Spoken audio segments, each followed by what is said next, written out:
पालक mushroom soup बनाने के लिए मैंने यहाँ लिया है 1 से 1.5 कप पालक। छोटे पत्ते वाला पालक मैंने यहाँ काम में लिया है। अच्छे से धोकर इन्हें साफ कर लिया है। इन्हें हमें ब्लांच करना है, इसलिए इसे हम मोटे मोटे टुकड़ों में काट लेंगे। इसे ट्रांसफर करेंगे दूसरे बोल में। उसी के साथ यहाँ लिया है 1 कप के आसपास बटन मशरूम। काफी फ्रेश मशरूम है और उसमें से 2 से 3 पीस हम निकाल के सेपरेट कर लेंगे गार्निशिंग के लिए। बाकी बचे मशरूम को हम मोटे मोटे टुकड़ों में काट लेंगे। अगर मशरूम में कोई दाग दिखाई दे तो उसे आप निकाल दें, नहीं तो उससे क्या है कि सूप का टेस्ट जो है खराब हो जाएगा। मशरूम काफी सॉफ्ट होते हैं तो उन्हें काटना बेहद आसान है। अगर आपको मशरूम पसंद नहीं है, आप काम में नहीं लेते हैं, तो सेम क्वांटिटी में आप यहाँ फ्रेश पनीर भी काम में ले सकते हैं। इसे भी हम पालक के साथ मिक्स कर लेंगे। ये बचे हुए मशरूम है, इन्हें मैंने बारीक चॉप कर लिया है। उसी के साथ लिया है आधा प्याज बारीक काट लिया है, 4 से 5 कली लहसुन बारीक काट ली है।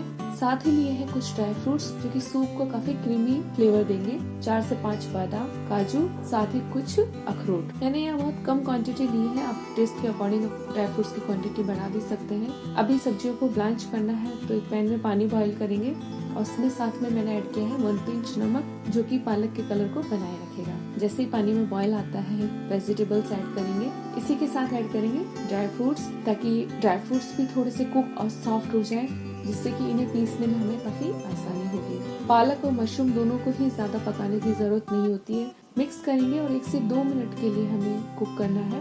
सब्जियां पक चुकी हैं, इन्हें हम सेपरेट कर लेंगे और कुछ देर के लिए ठंडा होने देंगे। जैसे मिक्सचर ठंडा होता है, इसे हम ट्रांसफर करेंगे ग्राइंडिंग जार में। इस मिक्सचर में इनफ पानी है, पीसते समय एक्स्ट्रा पानी की जरूरत नहीं है, लेकिन अगर लगता है कि मिक्सचर गाढ़ा हो रहा है तो आप इसके अंदर पानी कम में ले सकते हैं। और इसे हमने एक फाइन पेस्ट बना लिया है। ये देखिए कितना क्रीमी इसका टेक्सचर दिखाई दे रहा है। बस यही कंसिस्टेंसी हमें चाहिए थी इसकी। अब एक पैन लेंगे, उसमें ऐड करेंगे हम 1 टेबल स्पून घी। इसी के साथ ऐड करेंगे प्याज और लहसुन, अच्छे से साटे करेंगे। साथ ही ऐड करेंगे बारीक कटे मशरूम, इसे भी अच्छे से मिक्स कर लेंगे। जैसे ही अनियन अपना कलर चेंज करे, उसी स्टेज पर हम ऐड करेंगे हमारा पेस्ट। इसका कलर कितना खूबसूरत लग रहा है, साथ ही इसका जो टेक्सचर है भी काफी क्रीमी नजर आ रहा है। अच्छे से मिक्स करेंगे और इसे और क्रीमी बनाने के लिए यहाँ हम ऐड करेंगे 1/4 कप मिल्क। ऑप्शनल है कम्प्लीटली, अगर आपको नहीं पसंद तो आप उसकी जगह पानी ऐड कर सकते हैं। क्योंकि मिल्क ऐड करने से क्या होगा कि सूप का जो है ना फ्लेवर काफी अच्छा हो जाएगा।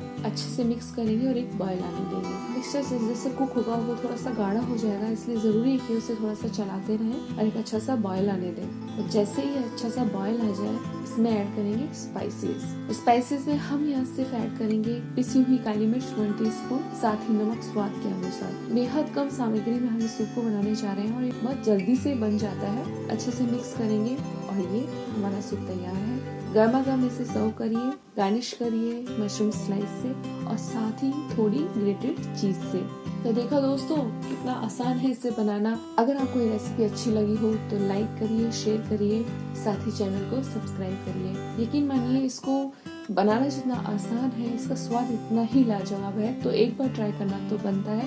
तो इस रेसिपी को जरूर ट्राई करिए, साथ ही मुझे कमेंट करके बताइए ये रेसिपी आपको कैसी लगी। तो मिलते हैं फिर एक नए स्वाद के साथ, तब तक के लिए